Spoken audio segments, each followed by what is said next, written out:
Bienvenidos a este estudio que, como anunciamos en Hechos Proféticos, vamos a empezar a estudiar ahora la relación que hay entre el pueblo adventista y el santuario, porque eso está relacionado con nuestra misión. Nuestra misión y el santuario están unidas. El pueblo adventista es un pueblo profético, como ustedes saben, anunciado de diferentes modos en las profecías del Antiguo Testamento, como en las profecías del Nuevo Testamento, y tiene una misión especial: preparar el camino a la segunda venida de el Santo, el verdadero Mesías. Porque en este tiempo, como Dios lo anunció desde el tiempo de la apostasía, hay un impostor que se disfrazó de Cristo, ¿no? Es el anticristo. Es la abominación desoladora de la que habló el profeta Daniel, en cuya defensa el hombre de pecado asoló al pueblo que conocía a su Dios, a la verdadera iglesia de Cristo, hasta echar por tierra el lugar santuario de Dios y la verdad. Fíjense, el lugar santuario de Dios fue echado por tierra, ¿no? Y fue asesinado todo el pueblo que conocía a su Dios. Pero nosotros tenemos que recuperar ese conocimiento para poder preparar el camino a la segunda venida del Santo, el verdadero Jesús. Del mismo modo en el que Juan el Bautista le preparó el camino a su primera venida. ¿Y cómo conocemos al verdadero? Siguiendo el camino que Jesús nos mostró, porque Él, para que sus discípulos entendieran quién era Él después de resucitar, le mostró todo lo que Él decía, la ley de Moisés, los salmos y los profetas. Porque el verdadero Jesús es el que cumple con todo lo que está escrito de Él en el Antiguo Testamento. Y, por ejemplo, Isaías 9:6 se nos dice: porque un niño nos es nacido, hijo nos es dado, y el principado sobre su hombro, y se llamará su nombre. ¿Cuál es el nombre? Del verdadero Jesús: admirable, consejero, Dios fuerte, Padre eterno. Él sería el príncipe de paz. Porque Jesús es el Dios fuerte, es el Padre eterno, es Jehová. Él, el único Dios verdadero, se haría hombre para salvarnos, como dice Pablo en 1 Timoteo, porque él dice: hay un solo Dios y un solo mediador entre Dios y los hombres. ¿Y quién es ese hombre que es Jesucristo hombre? Es el único Dios verdadero, ¿no?, manifestado en carne. Ahora, por eso Isaías 43 dice lo que haría Juan: vos que clama en el desierto, preparad camino. ¿A quién? A Jehová. ¿Cuál es el verdadero nombre de Jesús? Es Jehová. Porque Jesús, los discípulos, del poder entender quién era, lo llamaban, como la iglesia primitiva, lo invocaban por su nombre, Jehová. Como dice Joel 2:32, y todo aquel que invocar el nombre de Jehová será salvo. Y eso es lo que hacían los discípulos, como vemos en el sermón de Pedro, como indica Pablo, que abiertamente confesaba que Jesucristo es Jehová el Señor. Entonces, Juan le preparó el camino a Jehová: enderezad, calzad la soledad a nuestro Dios.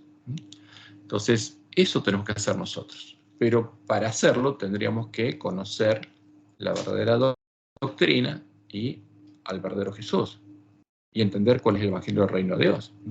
Cuando en el tiempo de la última generación se complete el cumplimiento de nuestra misión, Jehová, el Dios fuerte, el Padre eterno, el Santo, el verdadero Mesías, el Príncipe de paz, vendrá a buscar a todos los vencedores, a todos los obreros, incluyendo los obreros de la hora undécima, a los que trabajen, salgan de Babilonia y se unan al pueblo de Dios durante el fuerte pregón, que le habrán preparado el camino a su venida, predicando plenamente el mensaje de los tres ángeles, para impedir que el pueblo de Dios sea engañado por la bestia y el falso profeta, y adore a la abominación desoladora de la que habló el profeta Daniel. Porque, como anuncia la profecía, la bestia y el falso profeta le prepararía el camino ¿a quién? Al falso Jesús. Porque ellos también son adventistas, pero le preparan el camino ¿a quién? Al falso Jesús. Entonces el conflicto va a estar dado entre dos grupos de cristianos, como dice Elena de White: los que adoran a la bestia a su imagen, los que adoran a la abominación desoladora de la que habló el profeta Daniel y le llaman Jesús y Cristo, y los que adoren al verdadero Dios, como dice Isaías 25:9, y se dirán en aquel día: y aquí, este es nuestro Dios, le hemos esperado y nos salvará. Este es Jehová, a quien hemos esperado. ¿Quién va a decir eso? Todos los que le hayan preparado el camino. Y esa es nuestra misión. Este es Jehová, a quien hemos esperado, nos gozaremos y nos alegraremos en su salvación. Cuando el pueblo adventista profetizó por primera vez y el librito abierto le amargó el vientre, o sea, cumpliendo la palabra de la profecía de Apocalipsis 10, no había comprendido correctamente las palabras de la profecía y no conocía la verdad.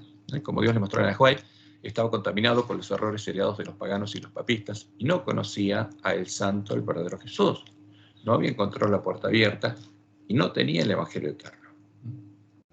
Y este es el mensaje que Jesús al pueblo de la Iglesia de Reforma, el ángel de Filadelfia.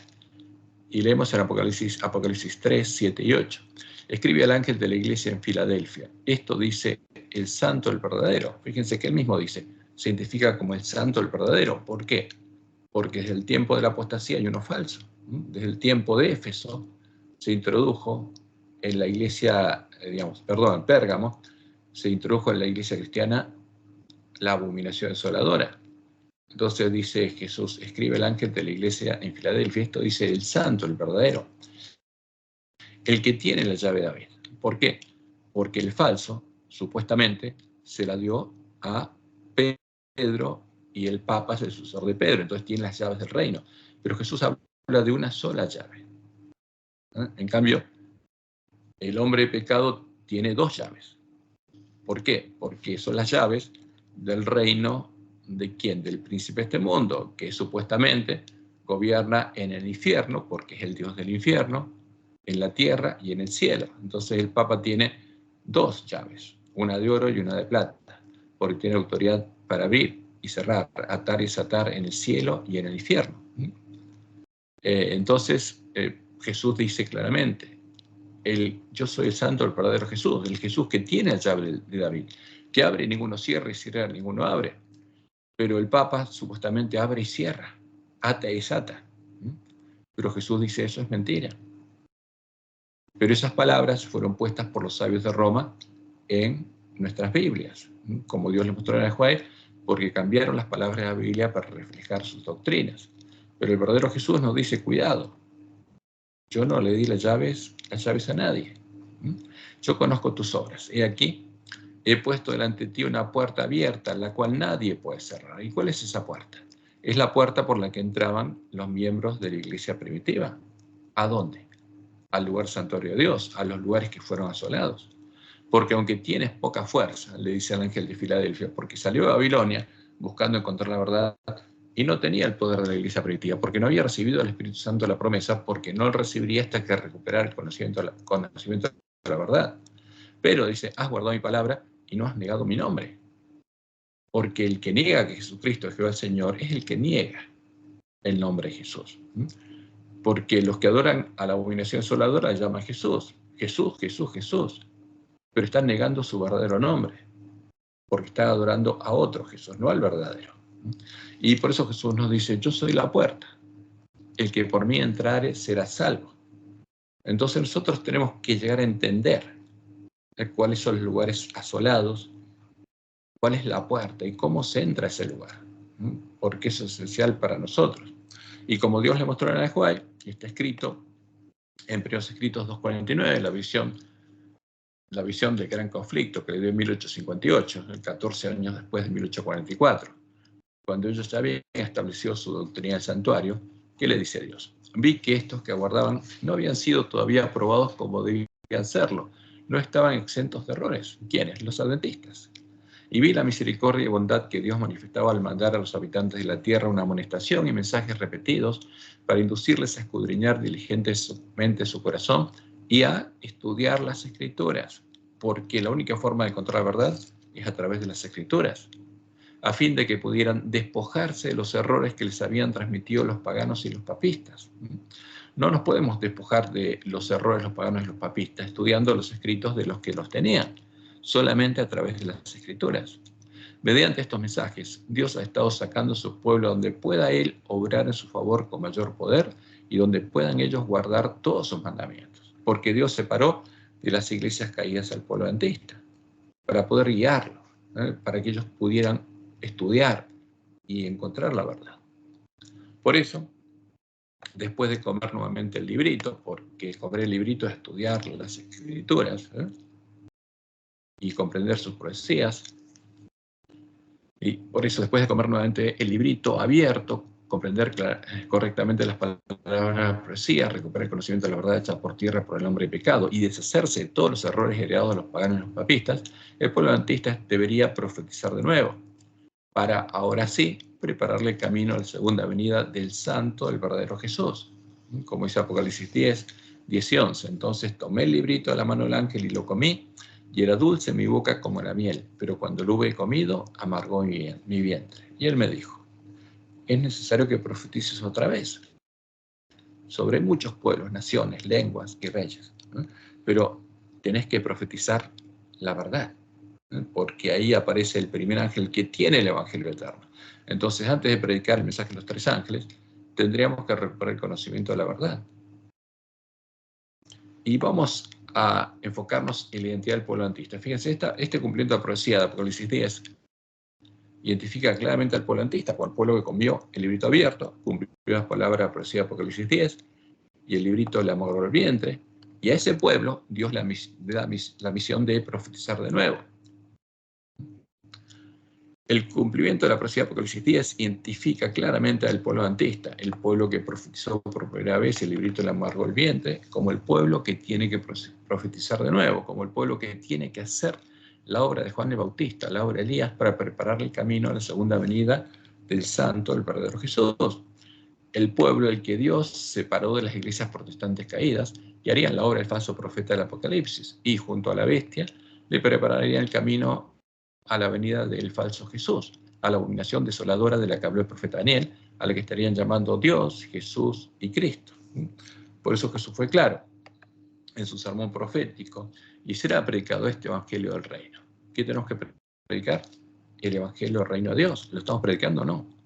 Como pueblo, uno ve las doctrinas de la iglesia adventista, las 28 creencias, y no aparece el evangelio del reino de Dios. No estamos predicando el evangelio del reino de Dios, que tiene que ver, tiene una relación íntima con el santuario.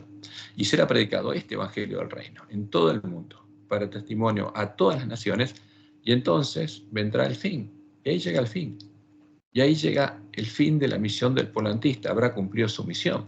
Ahora, ¿cómo lo sabremos? Como dice Jesús: por tanto, cuando veáis en el lugar santo la abominación desoladora de que habló el profeta Daniel, porque ahí, cuando llega el fin, aparece la abominación desoladora, como dice la profecía de Daniel, Daniel 12, que estaba cerrada ya hasta el tiempo del fin, porque se cumpliría el tiempo del fin. Entonces, ¿quién viene? Viene Satanás, la abominación desoladora, el ídolo del desolador, simulando la segunda venida de Jesús. El que le entienda, dice él.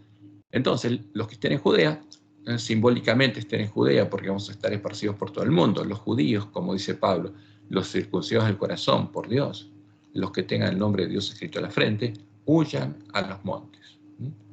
¿Por qué? Porque se completó la misión del pueblo adventista y de los obreros de la hora undécima.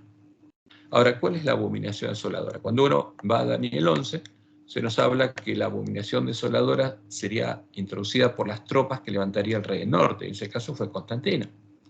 Y nosotros vemos que la Iglesia de Roma muestra la visión que tuvo Constantino del sol, el señor de la Gran Babilonia, con una cruz en el medio, símbolo de los dioses hijos de la Gran Babilonia. Entonces, esto es un símbolo de ¿quién? El sol con la cruz en el medio, va al hijo. Y a la derecha vemos la imagen de lo que Roma le da a comer a nuestros hermanos católicos. Porque ese es el sol, es Baal con una cruz en el medio, símbolo de las estrellas, los hijos del sol y de la luna. Y ese es un ídolo, es una abominación. Y a esa abominación se la llama Cristo, porque ese era el símbolo de Mitra, el Cristo babilónico. Y en el medio vemos una imagen donde todo el mundo va a encontrar a esta abominación cuando viene a la tierra. De eso estaba hablando Jesús. Entonces, cuando veamos que Satanás viene simulando la segunda venida a la tierra, es la señal de que llegó el fin y completamos nuestra misión. Y tenemos que huir a los montes porque van a caer las plagas. Y como dice Elena White, en esta época aparecerá el anticristo, el falso Cristo, la abominación desoladora, como si fuera el Cristo verdadero, ¿no? Porque es un impostor que se disfraza de Cristo y quiere ser adorado como si fuera el Cristo verdadero. Y es adorado, iba a ser adorado por la bestia y el falso profeta. Por eso Dios separó al pueblo adventista, porque no tenía que adorar lo mismo que adoran la bestia y el falso profeta. En esta época aparecerá el anticristo, como si fuera el Cristo verdadero, y entonces la ley de Dios será completamente invalidada en las naciones de nuestro mundo. La rebelión contra la santa ley de Dios habrá llegado a su completa maduración. Pero el verdadero director de toda esta rebelión, ¿quién es? Es Satanás vestido como ángel de luz. O sea, el falso Jesús, ¿quién es? Es Satanás. Roma y el falso profeta adorarían juntos a Satanás y le prepararían el camino. Los hombres serán engañados y les saltará al lugar de Dios y lo deificarán. Pero la omnipotencia se interpondrá contra las iglesias apóstatas que se unan para exaltar a Satanás, porque ese es el objetivo del ecumenismo. Las iglesias protestantes caídas se unirían a Roma en puntos comunes de doctrinas para adorar la abominación desoladora y preparar el camino a la segunda venida de Satanás. Y se pronunciará la sentencia, por lo cual en un solo día vendrán sus plagas, muerte, llanto y hambre, y será quemada con fuego, porque poderoso es Dios el Señor que la juzga, hablando de la gran Babilonia. Entonces el pueblo adventista es clara la misión que tiene. Tiene que enfrentar a las iglesias apóstatas que se unen para exaltar a Satanás, haciendo la obra de Elías para que nuestros hermanos no sean engañados y no adoren al anticristo, a la abominación desoladora, al falso Jesús. Entonces va a ser un conflicto religioso, porque esa es nuestra misión. Nuestra misión es hacer la obra de Elías, la obra de Juan el Bautista, para evitar que nuestros hermanos sean engañados y la gran multitud pueda salir de Babilonia. Y, como leemos en Apocalipsis 6, 1 y 2, oí una gran voz que decía desde el templo de los 7 ángeles, id y derramad sobre la tierra las 7 copas de la ira de Dios. Fue el primero, y derramó su copa sobre la tierra, y vino una úlcera maligna y pestilente sobre los hombres que tenían la marca de la bestia, porque habían escuchado el mensaje de los 3 ángeles, lo habían comprendido y habían decidido seguir adorando a la bestia y su imagen. Y entonces ahora tenían la marca de la bestia, porque los espíritus de demonios lo habían hecho parte de su habitación. Y que adoraban su imagen. ¿A quién adoraban? Al anticristo, a la abominación desoladora, el ídolo del desolador, el disfraz de Satanás. Por eso es claro, cuando uno pone línea sobre línea las palabras de Apocalipsis, que el mensaje del tercer ángel nos dice que no adoremos a la bestia ni a la imagen, a la que adora, porque adora un ídolo. ¿Y ese ídolo quién es? Es la abominación del desolador, el ídolo en cuya defensa Roma asesinó al pueblo que conocía a su Dios, porque no adoraba a su ídolo. Por eso se la llama la abominación desoladora. Y, como dice Apocalipsis 19:20, finalmente, y la bestia fue apresada y con ella el falso profeta, que había hecho delante de ella las señales con las cuales había engañado a los que recibieron la marca de la bestia y habían adorado su imagen. ¿A quién? A la abominación desoladora, a Satanás disfrazado a Cristo. Entonces va a haber un conflicto muy claro entre el pueblo que conoce a su Dios, que tiene que predicar el mensaje de los 3 ángeles, para que el pueblo que está en medio de la gran Babilonia no sea engañado y no reciba la marca de la bestia y no adore a Satanás llamándolo Cristo, como hace el hombre de pecados del tiempo de la apostasía. Y estos dos fueron lanzados vivos dentro de un lago de fuego que arde con azufre. Entonces la profecía es clara. La bestia y el falso profeta, las iglesias protestantes caídas, son parte del plan de Satanás para evangelizar y engañar al mundo entero, porque son los que tienen que preparar el camino a la venida de ¿quién? Del anticristo, de Satanás disfrazado de Cristo. Tiene que prepararle el camino a la abominación desoladora de la que habló el profeta Daniel. ¿Y el pueblo adventista qué misión tiene? La misión de Elías, porque tiene que enfrentar a Jezabel y a los profetas de Baal, porque el falso profeta son profetas de Baal, y la bestia es la mujer Jezabel. Entonces, por eso Dios nos llama a hacer la obra de Elías, por amor a nuestros hermanos. Pero antes que eso ocurra, Dios promete que el pueblo adventista va a ser sellado, que va a tener su nombre escrito en la frente. Pero para que eso pase, tendríamos que haber recuperado el conocimiento de la verdad. Además, en su sermón profético de Mateo 24-25, Jesús indicó que en este tiempo el reino de los cielos, la iglesia remanente, sería semejante a las 10 vírgenes que habrían salido a recibir al esposo, como lo hizo el pueblo adventista en 1844, cuando el librito le amargó el vientre. Por eso, en medio de las vírgenes se cumplirían las palabras de su sermón profético y las palabras de sus parábolas sobre el reino de los cielos, porque a partir de 1844 hay una sola iglesia como dice Elena de White, que es la iglesia remanente, y es el pueblo adventista. Mateo 25, 1 al 5. Entonces el reino de los cielos será semejante a 10 vírgenes que tomando sus lámparas salieron a recibir al esposo. Pero ¿qué pasaría con las vírgenes? Y tardándose el esposo, cabecearon todas y se durmieron. Entonces, todo lo que Jesús dijo que pasaría con las vírgenes, pasaría con nosotros. Y lo que dijo que pasaría en el reino de los cielos, al que serían semejantes las vírgenes, pasaría con el pueblo adventista. Por eso es importante que entendamos esas parábolas y entendamos las profecías, porque esas profecías se están cumpliendo en medio del pueblo adventista. Entonces, el cumplimiento de estas dos profecías bíblicas, el de las vírgenes que salieron a recibir al esposo y el de Apocalipsis 10, identifican inequívocamente al pueblo adventista como el pueblo de la iglesia remanente, el pueblo que tiene que profetizar de nuevo para prepararle el camino a la segunda venida de Jesús. ¿De qué Jesús? Del santo, del verdadero Jesús, no de la abominación asoladora. Entonces vamos a la profecía de la reedificación del templo de Jehová, que tiene una relación directa con el santuario. Una de las profecías que anunciaban los hechos que darían origen a la misión del pueblo adventista y que le amargó el vientre al pueblo adventista por no haberla comprendido correctamente, es la profecía de Daniel 8, que anunciaba que el lugar santuario de Dios en el tiempo del nuevo pacto y la verdad serían echadas por tierra. Como leemos Daniel 8, 10 al 12, aún se engrandeció contra el príncipe de los ejércitos, y por él fue quitado el continuo, y el lugar santuario fue echado por tierra. Entonces, ¿quién se engrandeció contra el príncipe de los ejércitos? El hombre de pecado, y usando como cuerno pequeño el poder de la bestia romana. Como dice Pablo, el hombre de pecado, el hijo de perdición. Y por él fue quitado el continuo, y el lugar santuario fue echado por tierra. ¿Qué pasó con el santuario de Dios en el nuevo pacto? Fue echado por tierra. Ahora, ¿el hombre de pecado llegó hasta el cielo? No. El cielo había venido a nosotros, vamos a ver, porque el Evangelio del Reino de Dios, el reino de los cielos, era que la promesa de que Dios vendría a morar con su pueblo y en su pueblo, en todos los que entraran por la puerta estrecha al lugar de su santuario, y sería un templo edificado con piedras vivas. Entonces, ¿cómo fue echado por tierra el lugar santuario de Dios? Asesinando a todas las piedras vivas para que no quede ninguna. Y de ese modo pudo también echar por tierra la verdad. E hizo cuanto quiso y prosperó.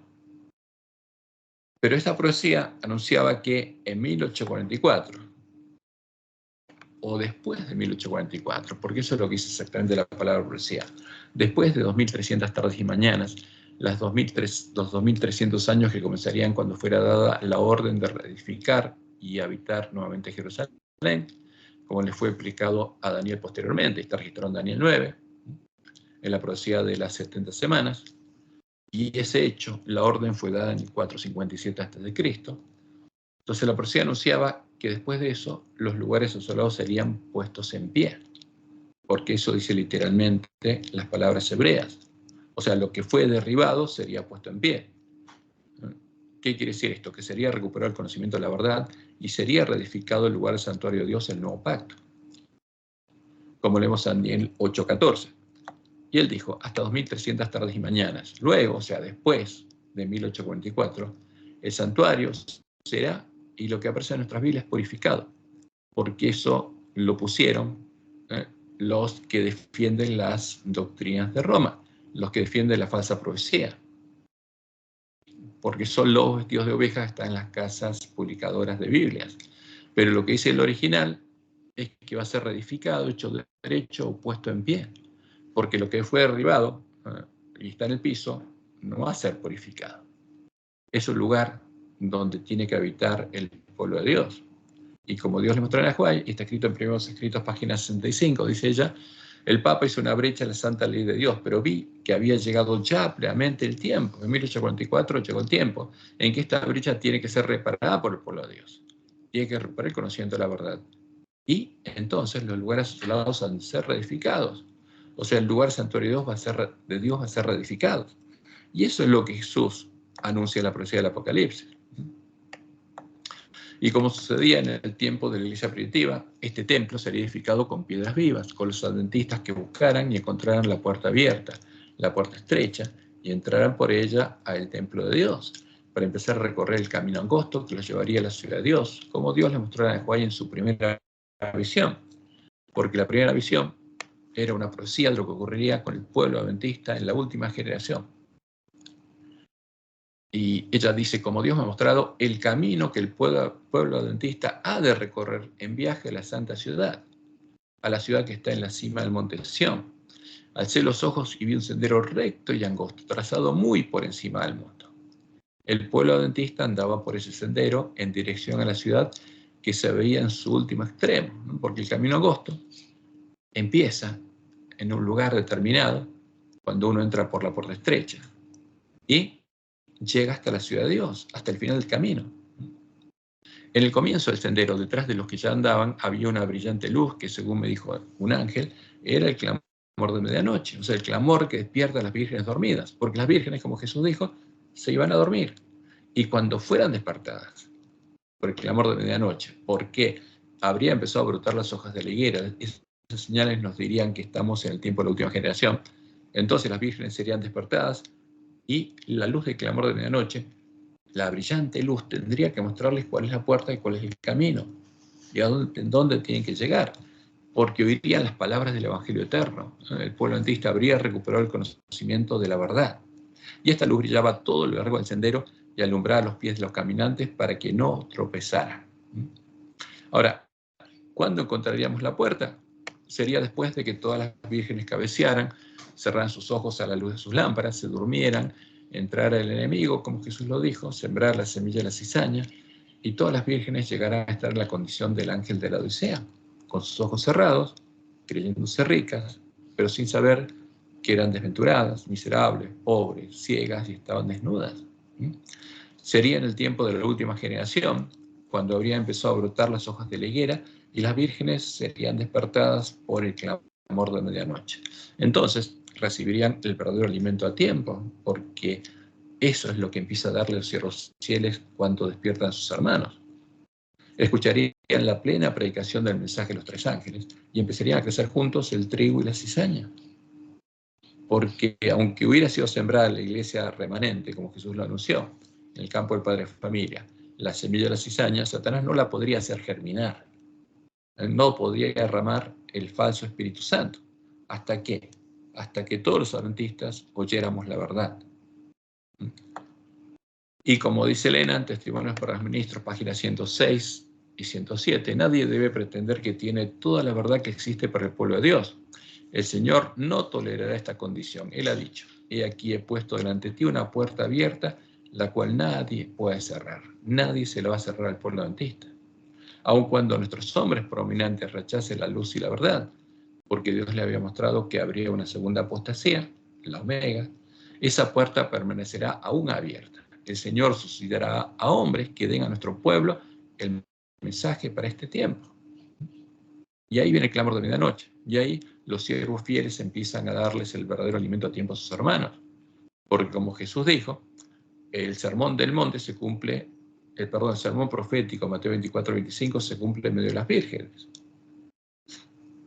Y en Primeros Escritos, 135, en la introducción a la gran controversia entre Cristo y Satanás, se nos dice lo siguiente: la predicación y la creencia en el Evangelio primitivo, en la verdad echada por tierra, irán siempre acompañadas de la misma ayuda espiritual.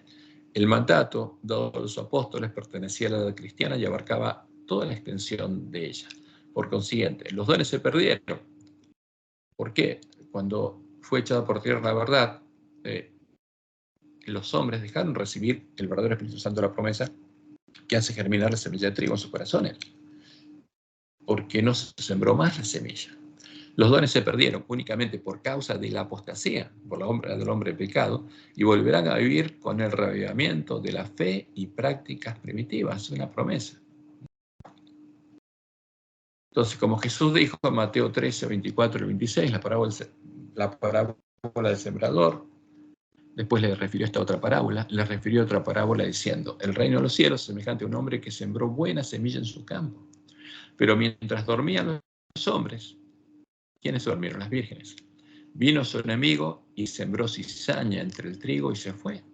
Y cuando salió la hierba y dio fruto, entonces apareció también la cizaña, porque crecerían juntos el trigo y la cizaña en la iglesia adventista. Entonces, Dios haría que sus siervos siembren la semilla de trigo. Y cuando empieza a germinar el trigo, Satanás tiene también permiso para hacer germinar la cizaña. ¿No? Porque algunos adventistas van a entrar por la puerta estrecha y otros por la puerta ancha. Y entrar por una puerta al templo de Dios se hace cuando alguien entra por la puerta estrecha al reino de Dios, recibe el verdadero Espíritu Santo de la promesa. Y cuando alguien entra por la puerta ancha de la sinagoga de Satanás, recibe el falso Espíritu Santo, que son los espíritus de demonios, que lo hacen habitación de demonios. Entonces, es un tema muy delicado para el pueblo adventista, porque van a crecer juntos el trigo y la cizaña, y finalmente van a ser separados, antes del comienzo del tiempo de angustia. Entonces, ahí viene el mensaje que despierta al pueblo adventista, porque el clamor de medianoche va acompañado de la predicación, de la plena predicación del mensaje de los tres ángeles. Y el primer ángel es otro ángel, vivo volar por medio del cielo, otro ángel, que tenía el evangelio eterno. Entonces, cuando el pueblo adventista recuperara el conocimiento de la verdad y volviera a tener el evangelio eterno, podría predicar plenamente el mensaje del primer ángel, el del segundo y el tercero. Entonces, este ángel que tiene el evangelio eterno había recuperado el conocimiento de la verdad echada por tierra, había recuperado el conocimiento que tenía la iglesia primitiva. Y ahora, ¿qué tenía que hacer? Darle el verdadero alimento a tiempo primero a sus hermanos. Para predicarlo a ¿quiénes? A los moradores de la tierra, porque la tierra es el lugar donde está el pueblo de Dios. Y después a la gran Babilonia y a toda nación, tribu, lengua y pueblo, diciendo a gran voz: temed a Dios y dadle gloria. ¿A quién? Al Dios verdadero, porque esta es la obra de Elías, porque la hora de su juicio ha llegado. Fíjense que ese juicio es muy importante, porque es algo que sucede en el santuario. Y adorad a aquel que hizo el cielo y la tierra, el mar y las fuentes de las aguas. Y como vimos, como anuncia el Apocalipsis, no a la abominación desoladora, no a la imagen de la bestia, no a la imagen en la que adoran la bestia y el falso profeta. Ese es claramente el mensaje de los tres ángeles. Y a la medianoche se oyó un clamor: aquí viene el esposo, salid a recibirle. Entonces todas aquellas vírgenes se levantaron y arreglaron sus lámparas, porque eso es lo que tenemos que hacer. Tenemos que arreglar nuestras lámparas. Y en Apocalipsis 11, Dios nos dice claramente que cuando el hombre de pecado echó por tierra la verdad, también dio muerte a los dos testigos. Y por medio de la Nehuel se nos muestra cómo le dieron muerte, cambiando las palabras de la Biblia para reflejar falsas doctrinas. Por eso nosotros tenemos que arreglar nuestras lámparas, nuestras Biblias. ¿Y cómo se arreglan? En forma sencilla, sujetando las palabras del Nuevo Testamento a la ley de Moisés, los salmos y los profetas. ¿Por qué? Como dice Pablo, Dios no es un Dios de confusión, sino un Dios de orden. Y los profetas están sujetos a los profetas.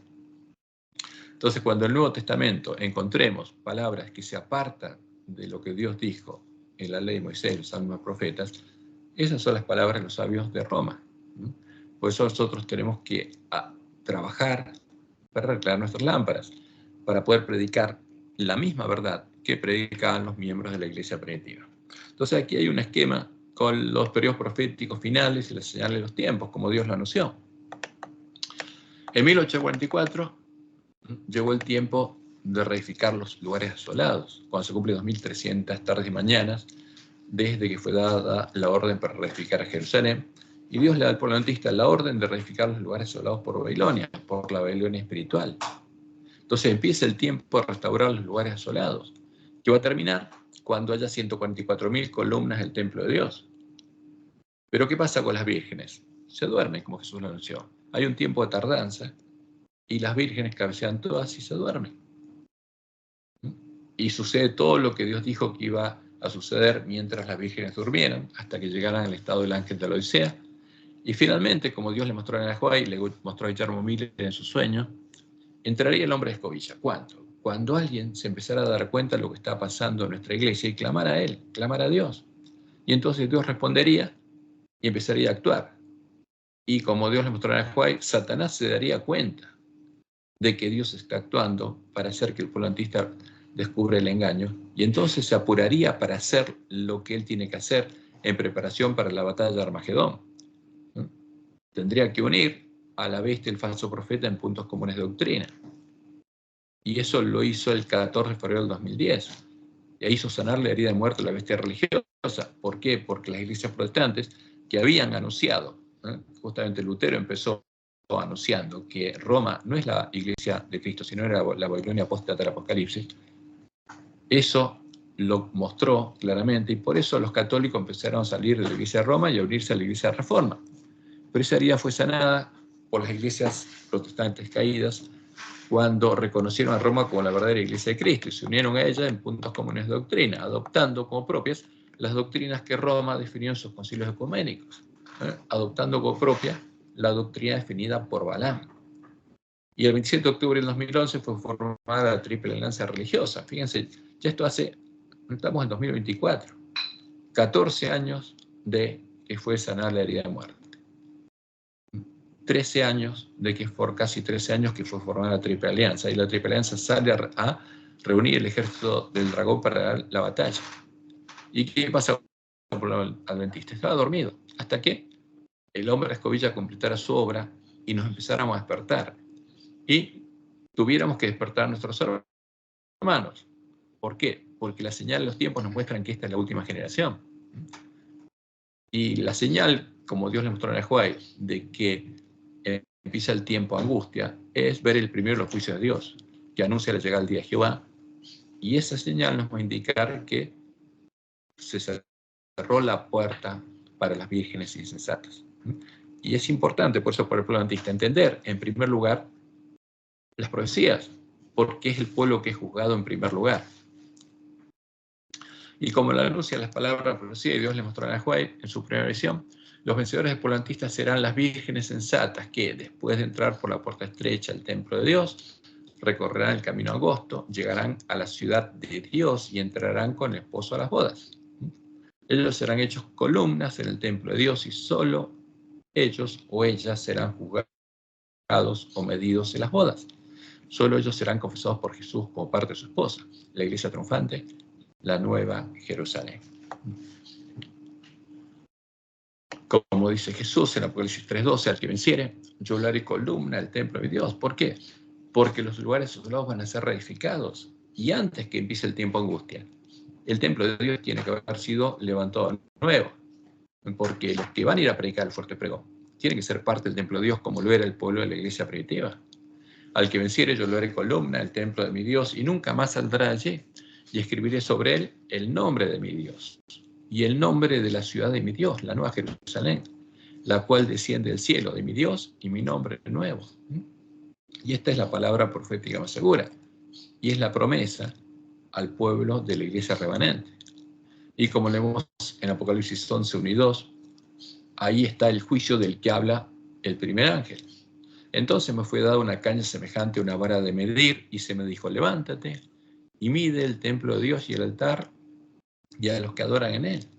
O sea, hay un juicio. ¿Qué se mide? El templo de Dios.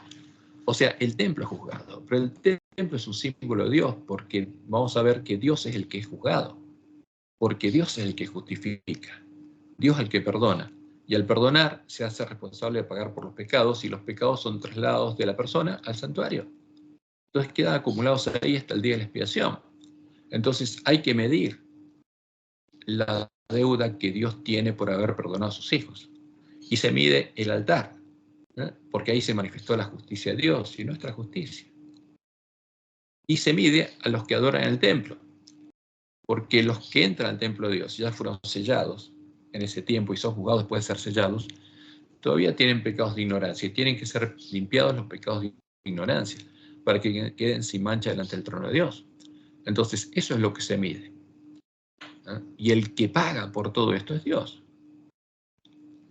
Porque nosotros no podemos pagar. Entonces, ese es el verdadero juicio. Y tendríamos que entenderlo porque ese es el juicio del que anuncia el primer ángel. La hora de su juicio ha llegado. Ahora, ¿qué tenemos que desear nosotros? Ser juzgados. Porque el que no es juzgado es porque no fue salvo. Pero el patio que está fuera del templo, déjalo aparte y no lo midas. O sea, tenemos que estar dentro del templo, porque si estamos afuera no vamos a ser medidos. Porque ha sido entregado a los gentiles, y ahí va a estar la bestia y el falso profeta adorando la abominación asoladora. Y ellos hollarán la ciudad santa 42 meses. O sea, ellos son los que echaron por tierra el lugar santuario de Dios y la verdad del nuevo pacto, que era también la ciudad de Dios.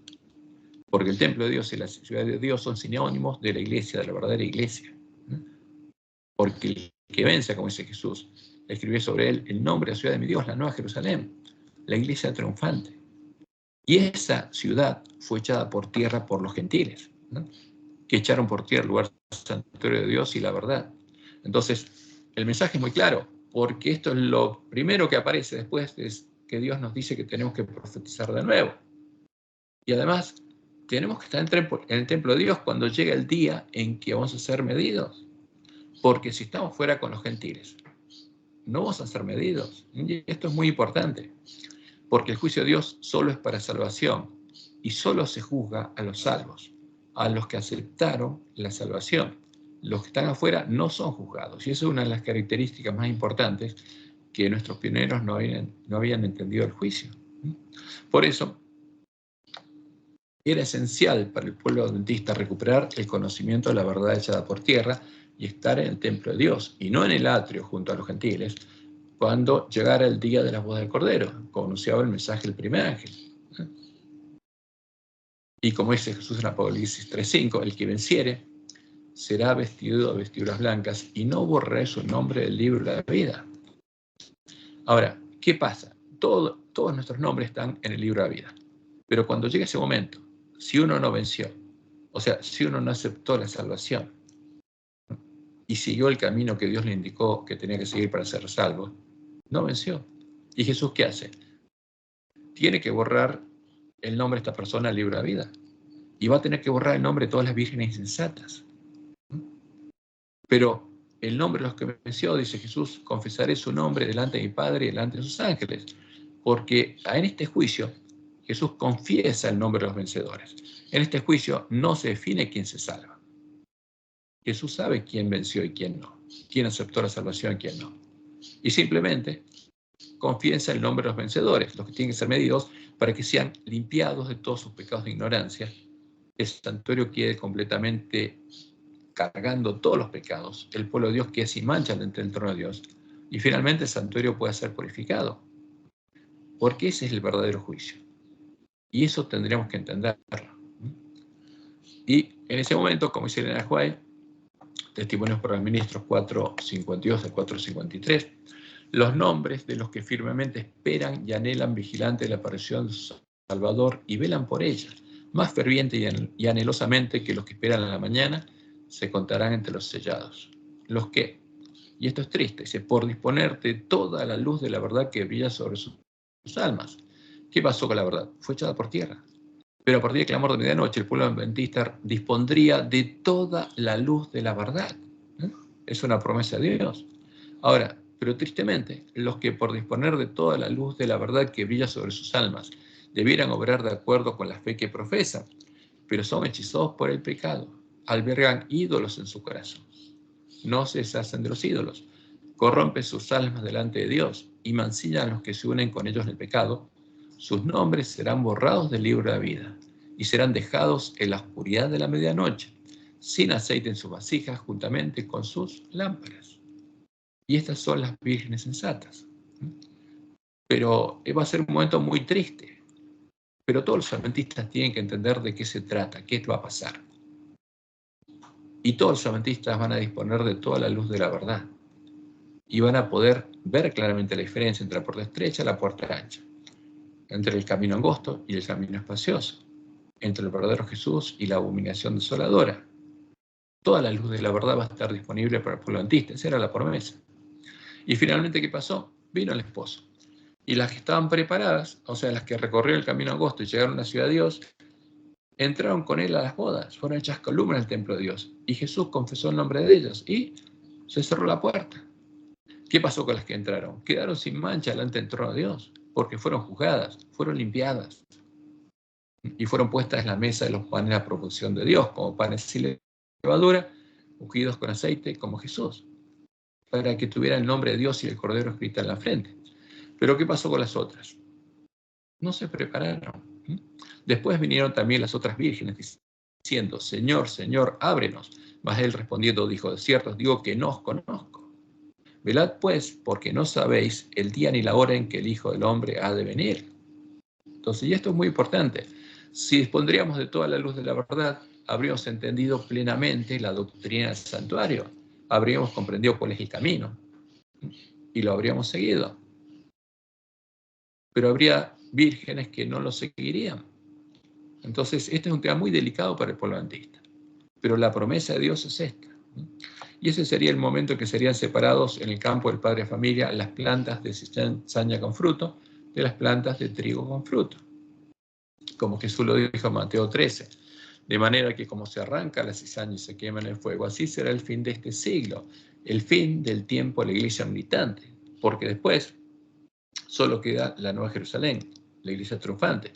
Porque las iglesias del Apocalipsis, como Jesús lo anuncia, son 8.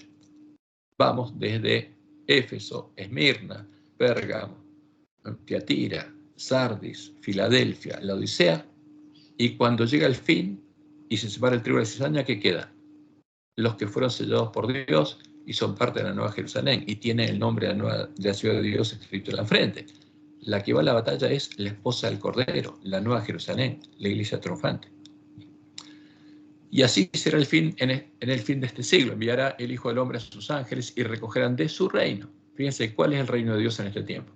Las vírgenes. El reino de los cielos será semejante a las 10 vírgenes.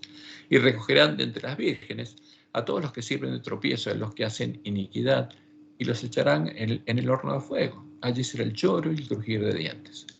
Entonces, los justos resplandecerán como el sol en el reino de su Padre. El que tiene oídos para oír, oiga, porque ahí viene la lluvia tardía y viene el fuerte pregón. Y aparece el cuarto ángel de Apocalipsis 18, que desciende del cielo de Dios teniendo la gloria de Dios. E ilumina la tierra con la gloria de Dios. ¿Por qué? Porque tiene el nombre de Dios y el Cordero escrito en la frente. Pero antes de eso, tuvo que recorrer el camino angosto hasta llegar a la ciudad de Dios. Y tendría que haber y comprendió la doctrina del santuario. Por eso, vamos al centro ahora, porque estamos viendo cómo todo lo que Dios nos reveló enfoca hasta al santuario. Y era el centro, justamente, es el centro de la misión del pueblo adventista, porque los lugares solos tienen que ser reedificados. Vamos entonces a ver la relación entre los pioneros y la doctrina del santuario. A partir de 1844, el pueblo adventista empezó a estudiar y a elaborar su propia doctrina del santuario, pero no llegó a comprender la verdad acerca del santuario. Como Dios le mostró en el Ajoay, esta doctrina también estaba contaminada con los errores heredados de los paganos y los papistas.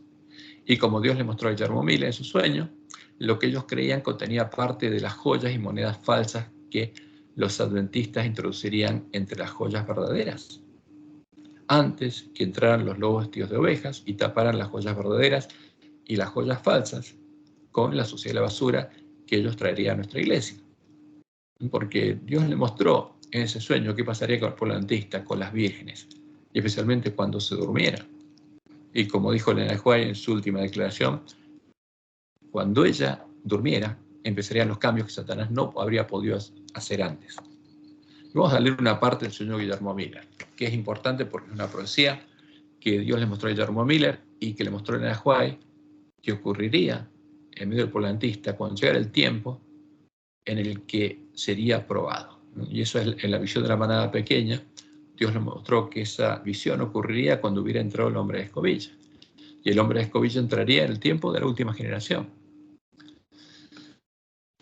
Entonces, ¿qué pasa? En este sueño, Dios le muestra a Miller que le da un cofre con una llave, la abre, empieza a predicar el mensaje de 1844, y ahí en ese cofre hay joyas y monedas verdaderas y diamantes, y él predica ese mensaje. Y ese cofre es la Biblia, la llave son las reglas hermenéuticas, y lo que él predica, el espectáculo que lleva a conocer a la gente, es lo que está en el cuadro 1844. Pero ¿qué pasaría después? Vamos a ver lo que pasaría después. Vi entonces que entre las joyas y las monedas genuinas se había introducido una innumerable cantidad de joyas y monedas falsas. Ahora, ¿quién las introduciría? Los pioneros, los propios adventistas, los que habían estado con Miller. Me indignó la conducta vil e ingrata de la gente, él dice, porque él, al ver que son falsas, pero los adventistas no se darían cuenta de esto. Me indignó la conducta vil e ingrata de la gente a la cual dirigir reproches, pero cuanto más los reprochaba, más desparramaban joyas y monedas falsas entre las genuinas. O sea, esto es lo que pasaría durante el desarrollo de la apostasía alfa. Y ahora viene una etapa que nosotros podemos identificar claramente en la iglesia. Me airé entonces y comencé a valerme de la fuerza física para empujarlo fuera de la habitación. Porque como cuando nosotros estudiamos la historia de la iglesia, vemos que después de 1888, que puso en manifiesto que había falsas doctrinas en la iglesia, empezó una persecución contra los siervos fieles de ese tiempo, y finalmente, como los dirigentes de nuestra organización de Battle Creek permanecían en contradicción o en rebeldía en contra de lo que Dios nos anunciaba por medio de Nehuay y lo que se estableció en el Congreso de 1901, finalmente Dios le dijo a Nehuay en 1902 que esa generación no entraría al reino de Dios como el pueblo de Israel y la dejaría en el desierto. Y en 1903 le dijo a Nehuay que se separase de Battle Creek, porque él los había dejado. Como había dejado a las iglesias caídas, había dejado a la organización de la iglesia adventista. Y en ese entonces ya dijo, Dios va a seguir actuando del mismo modo, pero no va a haber otra iglesia. Pero bueno, entonces es simplemente para decir, ¿cuándo se cumplió esta parte de la profecía? Me iré entonces y comencé a valerme la fuerza física para empujarlo fuera de la habitación. Eso podemos decir, y podemos ver la historia que ocurrió a partir de 1903, cuando se separó el pueblo adventista en dos, por instrucción de Dios. Pero ¿qué pasaría después de eso? Como dice la Nehuay, después de que yo muera, empiezan los cambios, ¿no? Pero mientras echaba una persona, 3 más entraban y traían ahora suciedad, como virutas, arena y toda suerte de basuras. Y eso ocurriría después de la muerte de la Nehuay, hasta cubrir cada una de las joyas, las monedas y los diamantes que quedaron todos ocultos de la vista. Y eso es lo que pasaría cuando las vírgenes durmieran. ¿Qué tendríamos en nuestras mentes? Porque la habitación es un símbolo de nuestras mentes. Suciedad y basura. También hicieron pedazos del cofre, o sea, la profecía, porque el objetivo del príncipe de este mundo es dejarnos sin profecía, y dispersaron los restos entre la basura. Y dice Miller, me parecía que nadie consideraba mi pesar ni mi ira, me desalenté y descorazoné por completo, de manera que me senté a llorar. O sea, Dios le muestra lo que va a pasar y Miller llora en su sueño. Mientras estaba así llorando y lamentándome por la gran pérdida y la gran responsabilidad que me tocaba, me acordé de Dios y le pedí fervorosamente que me mandase ayuda. Y ahí entra el nombre de escobilla, cuando el pueblo de Dios, como Miller, en el tiempo de la última generación, se empieza a dar cuenta de lo que está pasando y clama a Dios por ayuda. Inmediatamente, Dios le responde, se abrió la puerta. Y cuando toda la gente se hubo ido, entró un hombre en la habitación. Tenía una escobilla en la mano. Abrió las ventanas y como comenzó a barrer el polvo y la basura de la habitación. O sea, Dios tiene que hacer ¿qué cosa? De nuestras mentes, barrer lo que nosotros creemos, lo que tenemos en este tiempo. Porque si la profecía es correcta, lo que hay es basura. No son joyas verdaderas. Y dice, mira, le grité que tuviese cuidado, porque había joyas preciosas dispersas entre la basura. Me contestó que no temiese, porque él les prestaría su cuidado. Después, mientras barría el polvo y la basura, que trajeron los lobos, porque eso es lo que traerían los lobos vestidos de ovejas, y la traerían de Babilonia, son las doctrinas de Roma y la falsa profecía.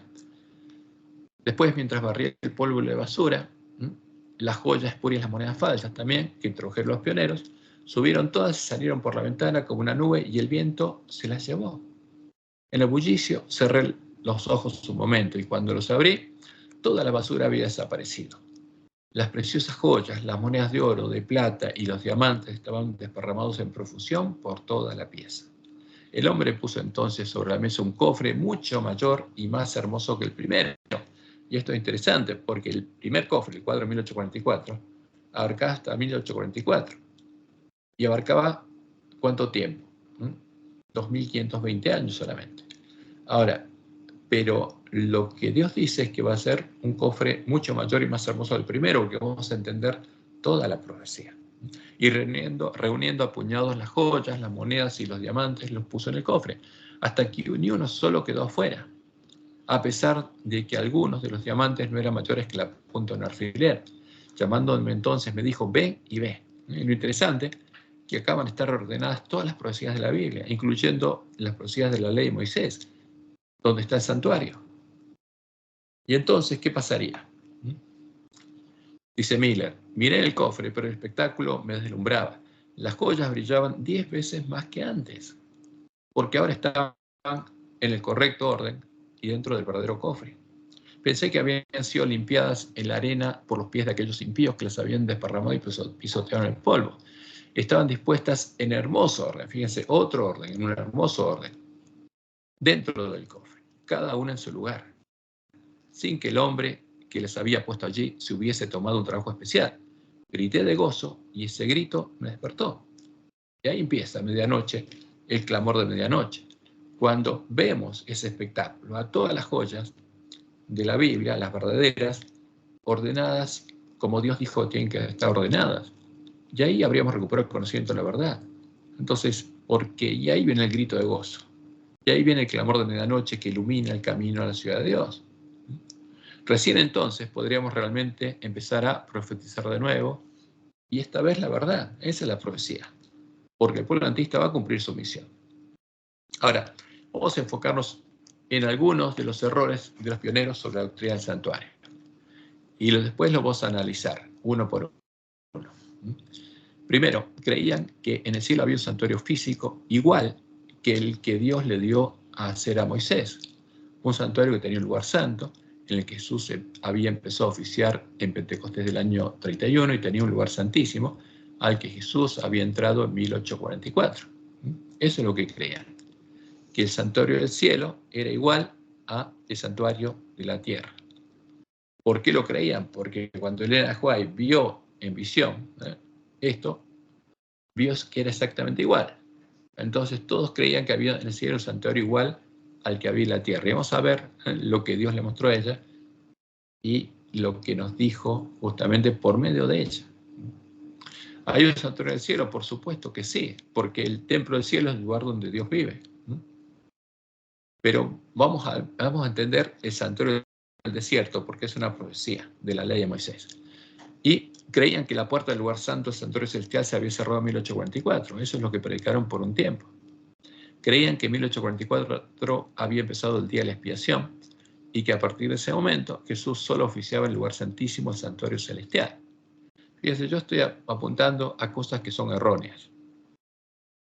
La primera es errónea porque hay un santuario del cielo, pero vamos a ver qué significa cada elemento del santuario. La segunda es errónea porque, como Dios le mostró a Elena White, la puerta estaba abierta.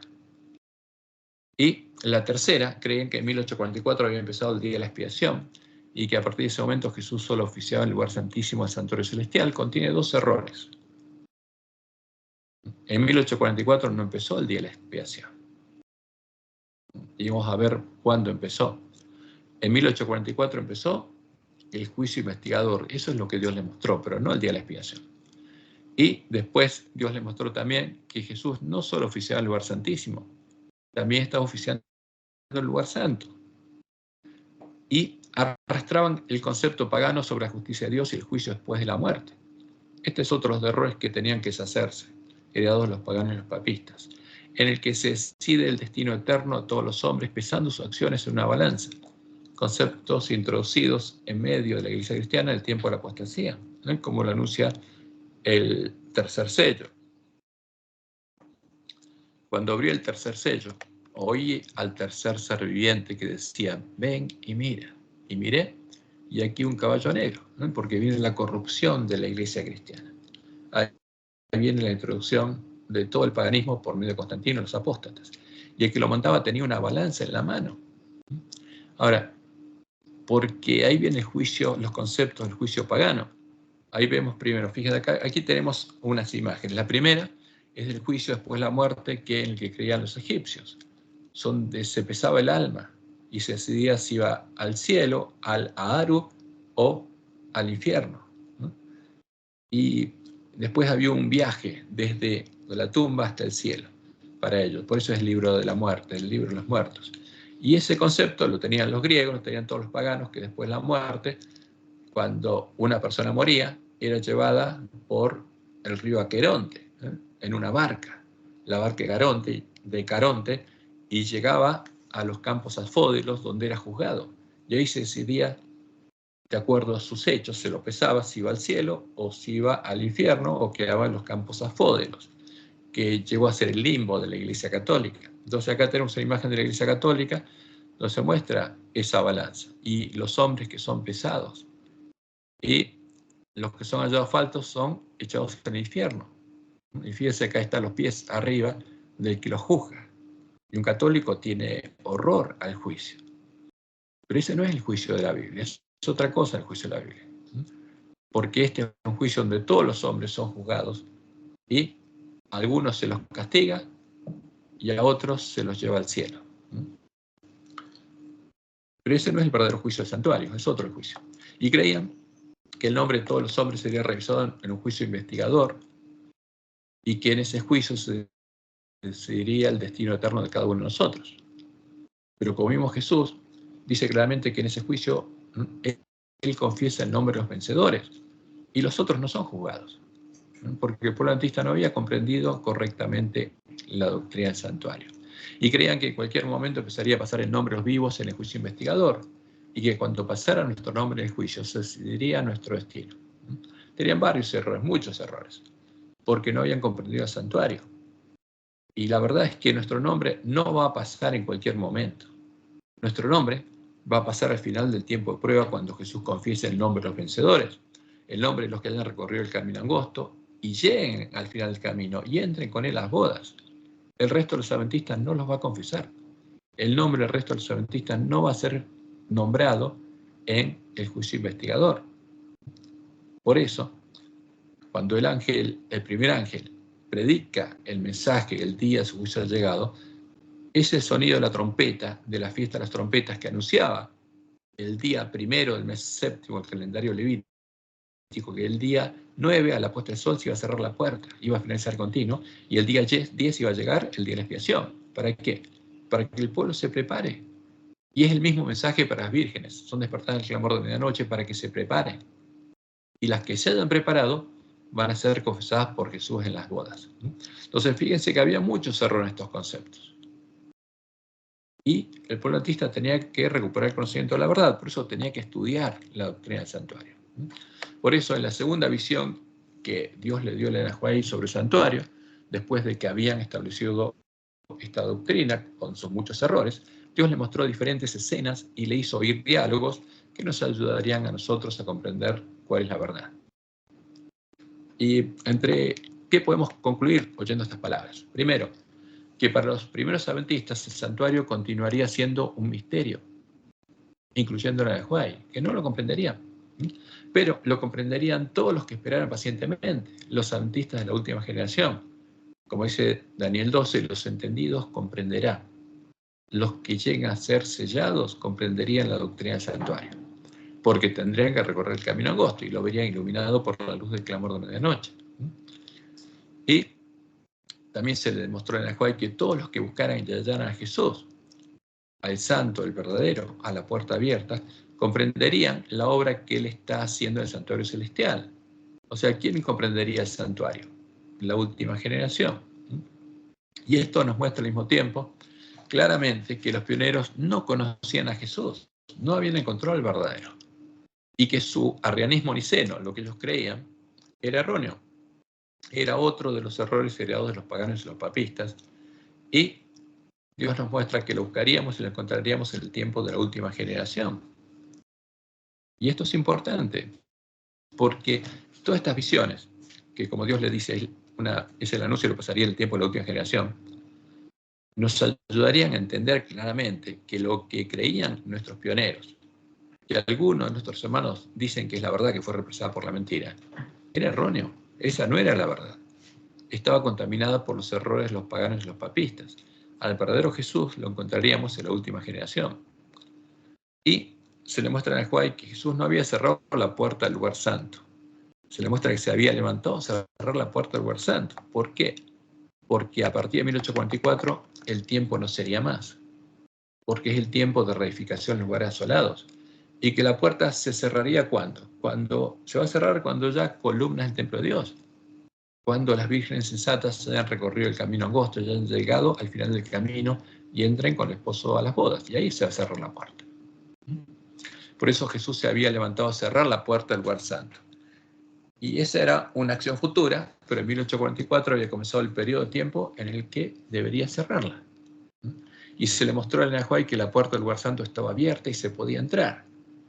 Porque si nosotros tenemos que ser hechos parte del templo de Dios, y tenemos que estar dentro del templo de Dios, cuando llegue el día del juicio, para nosotros, el día de las bodas, entonces la puerta tiene que estar abierta. Si está cerrada no podemos entrar. Y también se le mostró que había empezado la purificación del santuario, que ocurre en el día de la expiación. Y Jesús había entrado en el lugar santísimo a purificar el santuario. Eso es lo que se le mostró a Hiram Edson, que vio que Jesús pasaba del lugar santo al lugar santísimo, para explicarle que había empezado el juicio investigador, no el día de la expiación. Es algo que ocurre en el día de la expiación. El día antitípico de la expiación, cuando comenzó, había empezado mucho antes, con la muerte del macho cabrío sobre el que cae la suerte por Jehová. Porque fíjense, el día de la expiación, lo primero que se hace, lo que hace el sacerdote después de purificarse él y hacer un sacrificio por él, tiene que tomar 2 machos cabríos, echar suertes, sobre uno cae la suerte por Jehová y sobre el otro la suerte sobre Azazel, y tiene que tomar el macho cabrío sobre el cual cae la suerte por Jehová, confesar los pecados del pueblo y sacrificarlo. Porque después, con esa sangre, van a tener que entrar al lugar santísimo. Pero eso ocurrió ¿cuándo? Cuando murió el Cordero de Dios. Porque ahí Dios cargó nuestros pecados en su Cordero, actuando como sacerdote y como sumo sacerdote. Porque Dios trajo su Cordero y Él confesó nuestros pecados. Entonces, el día antitípico de la expiación comenzó ¿cuándo? En el año 31. ¿Qué pasó en 1844? Ahí empezó el juicio investigador. Ahí es cuando el sumo sacerdote entra al lugar santísimo. Ahora sí, Jesús es el que entra con su sangre al lugar santísimo. Y empieza el juicio investigador, empiezan las bodas del Cordero. Él empieza a confesar el nombre de los vencedores. Entonces, esto es muy importante que lo entendamos, porque este es uno de los errores que le achacan al pueblo adventista las iglesias caídas. Y mientras Jesús estuviera en el santuario, se desposaría con la Nueva Jerusalén, se le muestra a Juan, porque son las bodas del Cordero.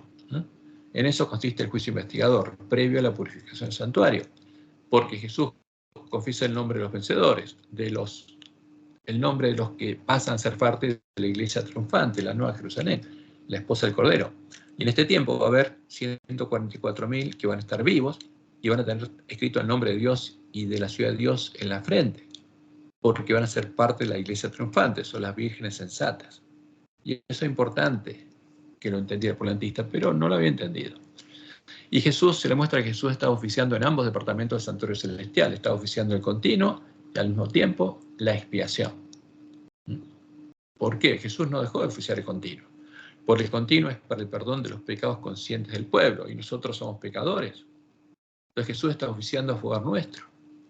Y va a seguir oficiando hasta que el pueblo de Dios sea sellado. Y después, como Dios le mostró a Juan durante el tiempo de angustia, va a oficiar el continuo en favor del pueblo de Dios que salga de Babilonia. Y finalmente va a oficiar la expiación para los vencedores de la gran multitud, porque los va a tener que confesar también como parte de la esposa del Cordero. Y eso ocurre al final de la fuerte pregón. Pero es algo que vamos a estudiar detalladamente. Y se le mostró a Juan que los enseres del lugar santo reflejaban la imagen de los que allí entraban, que eran un símbolo asociado a las personas que entran en el templo y el reino de Dios, y que tendríamos que entender. O sea, está íntimamente relacionado cada uno de esos muebles que aparece en el lugar santo con nosotros. Los panes de la mesa de la proposición, por supuesto, porque esa es la promesa de Dios, es un símbolo de la iglesia triunfante, y los otros. Y se le mostró que el santuario celestial que ya vio era igual al santuario del desierto y era simbólico, ya que como el santuario del desierto contenía figuras que representaban ángeles. O sea, era una representación de algo celestial. Contenía elementos que eran figuras y sombras de las cosas celestiales. Pero ella lo relató, pero no se dio cuenta. Dios no le abrió los ojos para que comprendiera lo que estaba viendo. porque le dijo lo comprenderíamos en el tiempo de la última generación. Y acá hay algunas de estas citas, de esta segunda visión, que va desde la página 50 de Primeros Escritos hasta la 52. Vamos, el primer párrafo. Dijo el ángel, ¿ha fallado la palabra de Dios? ¿Ha fallado Dios en cumplir sus promesas? Y le dice el mismo ángel, no, ha cumplido cuanto prometió. Jesús se ha levantado a cerrar la puerta del lugar santo, el santuario celestial. Se ha levantado a cerrar la puerta del lugar santo, el santuario celestial. ¿Por qué lo llama santuario celestial? Porque el reino de los cielos, el reino de Dios y el santuario son la misma cosa. Y los primeros cristianos entraban al reino de los cielos. Por eso se lo llama celestial. No porque esté físicamente en un lugar que se llama cielo, sino porque en ese santuario está orando Dios, porque el reino de Dios viene a la tierra. El reino de los cielos viene a la tierra. Había venido los miembros de la iglesia primitiva. Entonces, ¿qué se le dice? Jesús se ha levantado a cerrar la puerta del santuario celestial, del lugar santo, del santuario celestial, y ha abierto una puerta del lugar santísimo y ha entrado a purificar el santuario. Eso es lo que pasó en 1844. Empezó la purificación del santuario. Todos los que esperan pacientemente comprenderán el misterio. ¿Qué le dice la de Juan? Para usted va a seguir siendo un misterio. ¿Quién lo va a comprender? Los miembros que estén esperando pacientemente a Jesús cuando venga. Las vírgenes sensatas lo van a comprender. Y después, otro párrafo. Jesús dijo a los ángeles que todos cuantos lo hallaran. Entonces, Elena oía lo que Jesús decía y estaba hablando de nosotros y de ella.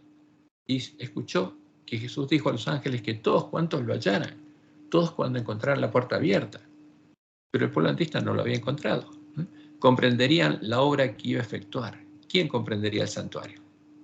Los adventistas de la última generación, los que llegarían a tener el Evangelio eterno y saldrían a predicar plenamente el mensaje de los tres ángeles. Y dice ella, vi que mientras Jesús estuviera en el santuario, se desposaría con la nueva Jerusalén. Porque el juicio investigador son las bodas del Cordero, como dice Apocalipsis 11, 1 y 2. Solo son medidos los que están dentro del templo de Dios. Ahí se refiere a lo que pasa en la última generación. Solo las vírgenes sensatas van a ser juzgadas. Primero, y después la gran multitud que va a estar delante del trono de Dios, como dice Apocalipsis 15. Y después, este párrafo que va hasta la página 52 dice lo siguiente. Se me ordenó entonces que observara los dos departamentos del santuario celestial. La cortina o puerta estaba abierta y se me permitió entrar. ¿Qué creían ellos? Que se había cerrado. Y Dios le dice, no, está abierta. Y los adventistas tienen que entrar, porque solo van a ser juzgados los que entren.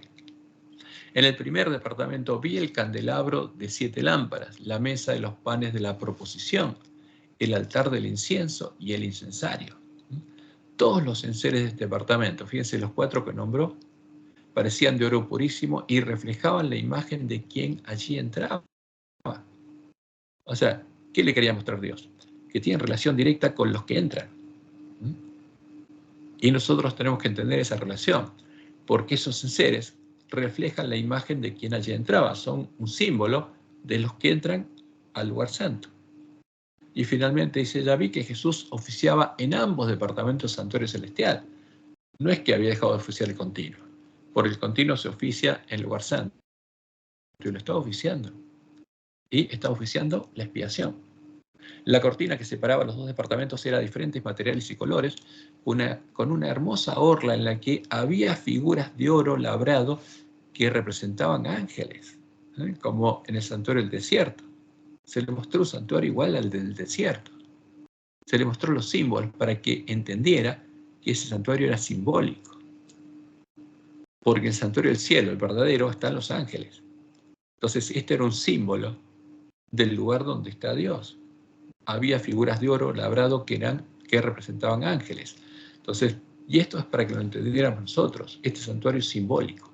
Y tendríamos que estudiar hasta entender de qué se trata, porque el camino angosto está dentro de este templo.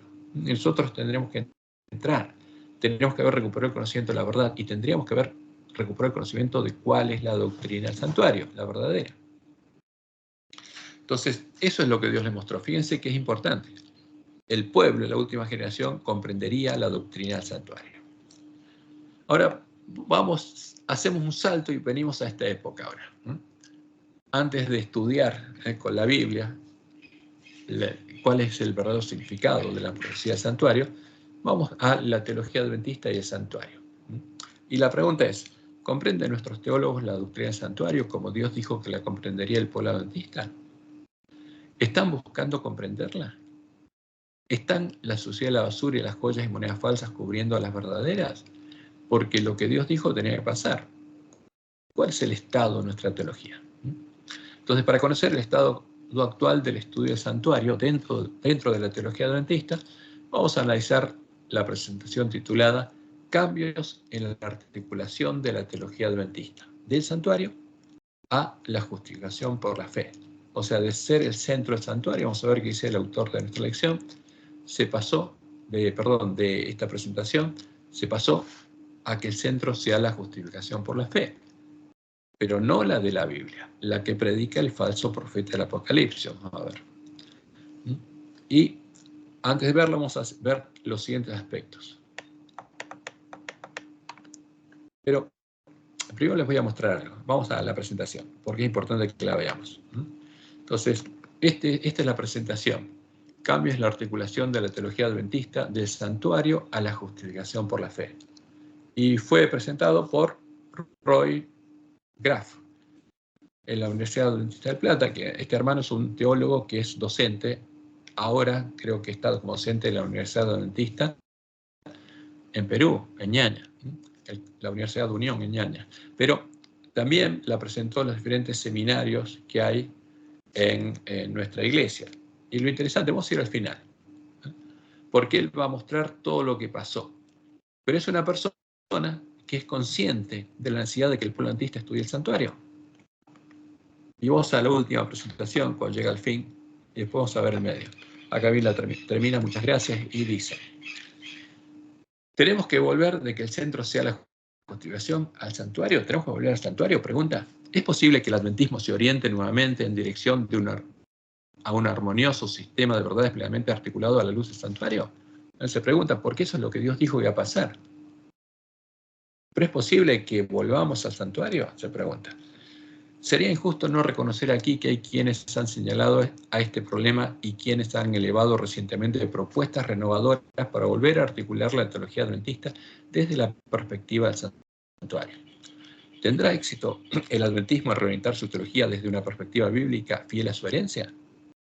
Ahora, él se pregunta, ¿tendrá éxito el pueblo adventista? ¿Comprenderá el santuario?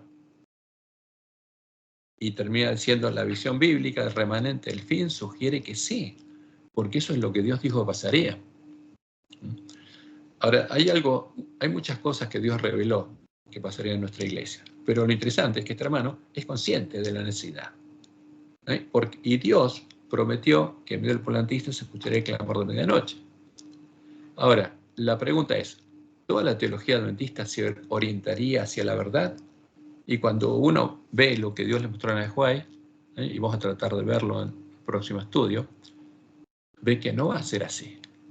Porque la mayoría no va a entrar por la puerta estrecha, va a entrar por la puerta ancha. Y que los siervos fieles, o sea, los que hagan la obra que Dios dijo que tienen que hacer, van a ser perseguidos, golpeados por siervos malos. O sea, va a haber un conflicto. El conflicto que va a haber después en el mundo entre la bestia y el falso profeta y la iglesia triunfante.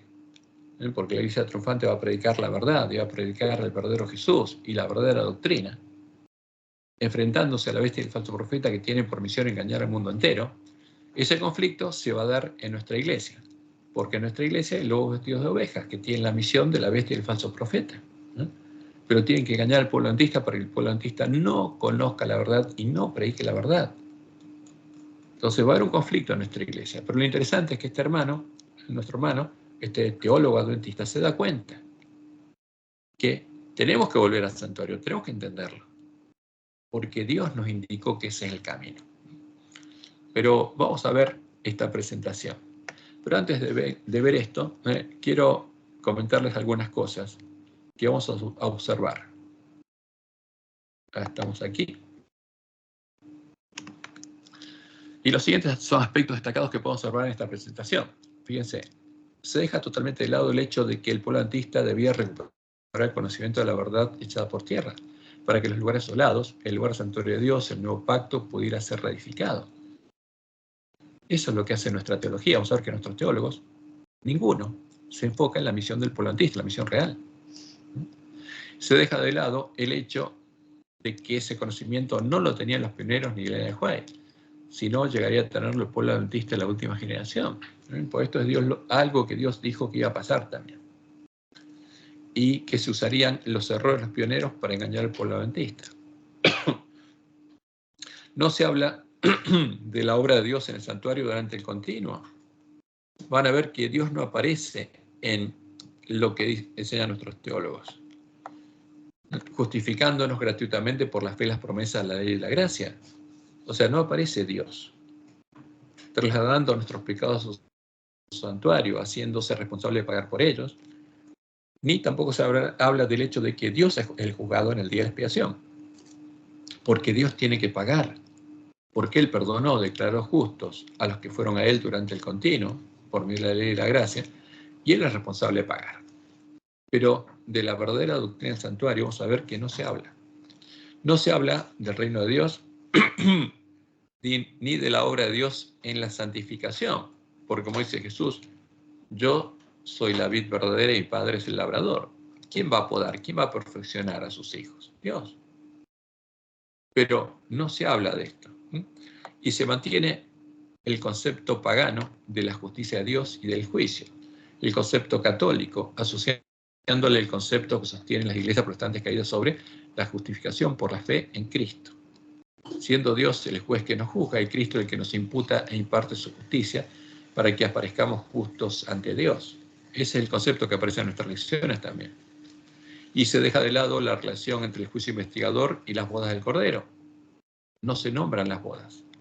Y se deja de lado la necesidad de estudiar y comprender el misterio del santuario, como Dios anunció que llegaría a comprenderlo el pueblo adventista en el tiempo de la última generación, para llegar a comprender el Evangelio eterno, el Evangelio del Reino de Dios, el Evangelio que debemos vivir y predicar para llegar a ser columnas del templo de Dios y poder preparar el camino a la segunda venida del Santo, del verdadero Jesús. Y como veremos en nuestro próximo estudio, estos hechos son parte del cumplimiento de la profecía sobre lo que sucedería con el pueblo adventista. Pero vamos ahora a ver el estado actual de la teología adventista.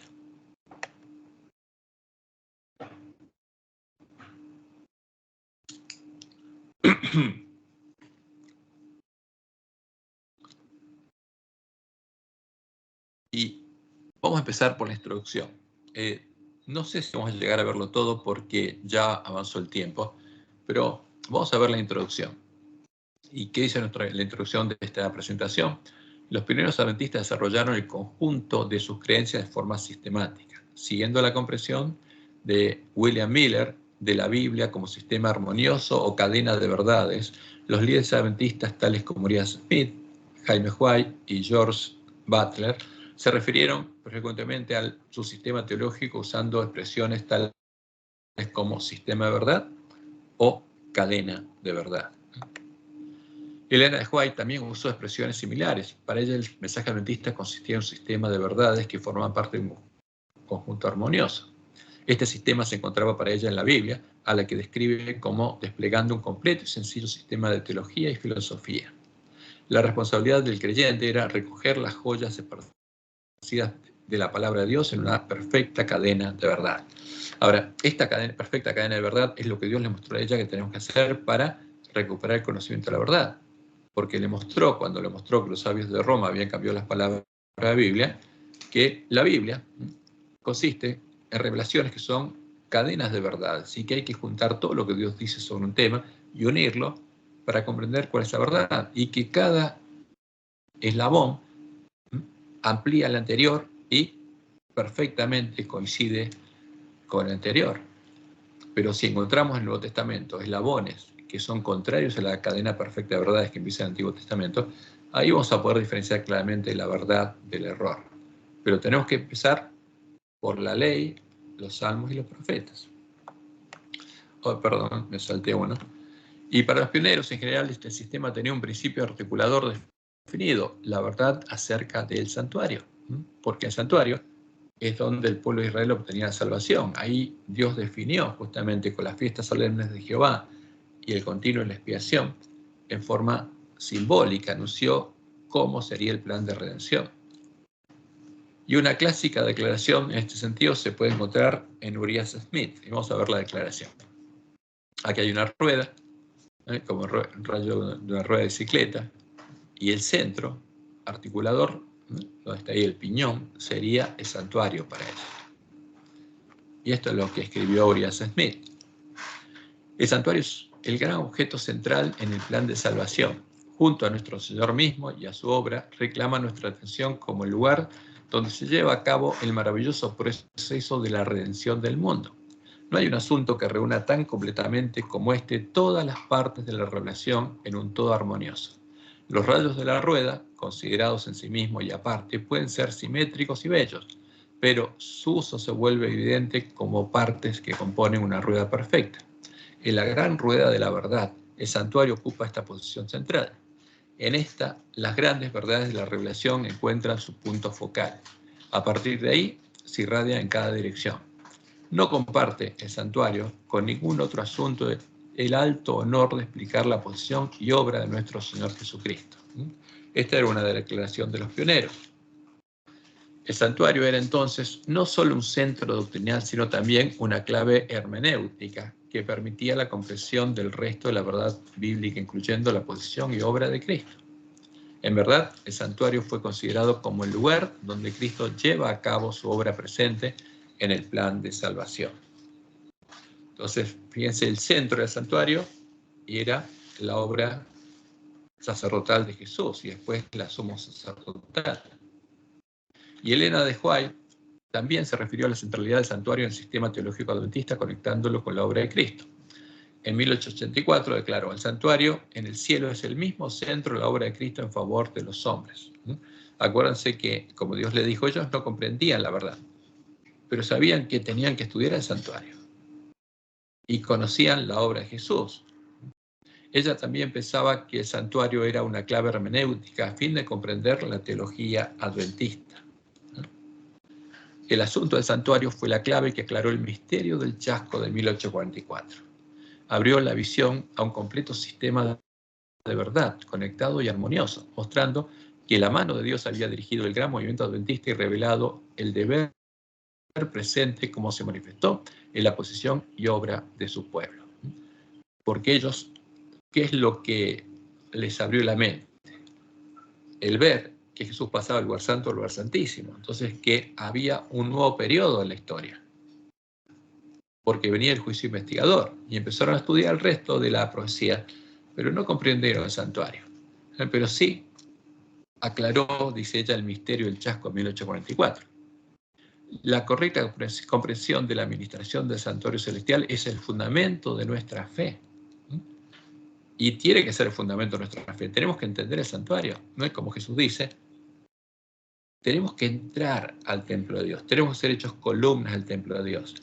Tenemos que entrar finalmente con el esposo a las bodas, como Dios le mostró a Juan, y tenemos que recorrer el camino angosto. Pero tenemos que encontrar primero la puerta abierta, tenemos que encontrar a Jesús. Y esas son las cosas que Dios le mostró al adventista, para que entendiera cuál es el camino. Y la pregunta del autor de esta lección, de este estudio, es: ¿se ha mantenido este centro teológico a través del tiempo? Y según Rolf Poller, el adventismo ha experimentado varias revisiones doctrinales significantes, tanto en relación a sus creencias fundamentales como a sus creencias distintivas, porque hubo una evolución. ¿Y hacia qué lado fue? Es posible preguntarse entonces: ¿sigue siendo la obra de Cristo en su santuario el centro o principio articulador de la teología adventista? Si ha habido cambios, ¿cuál es la naturaleza de estos cambios? ¿Cuáles son sus posibles implicancias? Y ahora empiezan los análisis. Y como vimos al final, él muestra los cambios que hubieron, que se pasó del que el centro fuera el santuario de la justificación por la fe, como la predican las iglesias protestantes, que es errónea, no es correcta. Y la pregunta es: ¿es posible que el adventismo se oriente nuevamente en dirección a un armonioso sistema de verdades plenamente articulado a la luz del santuario? Y la respuesta, si nosotros, como vimos en las promesas de Dios, sí, el pueblo adventista va a comprender el santuario. Pero ahora lo está comprendiendo, no. Como él muestra, no. Y termina diciendo, como ya lo leímos, sería injusto no reconocer aquí que hay quienes han señalado a este problema y quienes han elevado recientemente propuestas renovadoras para volver a articular la teología adventista desde la perspectiva del santuario. ¿Tendrá éxito el adventismo en reorientar su teología desde una perspectiva bíblica fiel a su herencia? Y va a haber una iglesia triunfante. Va a haber siervos fieles que sigan las instrucciones que Dios le dio. Pero no toda la iglesia adventista, vamos a ver cómo Dios le mostró en el juez, va a seguir ese camino. Pero él termina diciendo, positivamente, como Dios quiere que nosotros pensemos, que la visión bíblica, el remanente del fin, sugiere que sí. Dios anunció que sí, que el pueblo adventista va a comprender el santuario. Entonces, como ya se hizo bastante esta reunión, vamos a parar aquí, pero simplemente para que entendamos dónde estamos ahora. La teología actual adventista se apartó del santuario, no totalmente, pero lo dejó en el centro porque no está estudiando lo que Dios dijo que tenemos que estudiar, porque está buscando asociarse a las iglesias protestantes, de las cuales Dios separó al pueblo adventista, y está incorporando a nuestra iglesia muchas de esas creencias, que son erróneas a su vez también. Y aquí termina la presentación del autor, que vamos a ver justamente en el próximo estudio, vamos a ver detalladamente, porque hay cosas que tenemos que entender, de dónde vienen y cuál es el efecto, si es positivo o negativo en medio del pueblo adventista. Bueno, muchas gracias por estar con nosotros y vamos a tratar de ver en el próximo estudio detalladamente cuáles son los cambios y lo que se introdujo en nuestra iglesia que proviene de las iglesias protestantes caídas, y es un tema muy delicado para nosotros.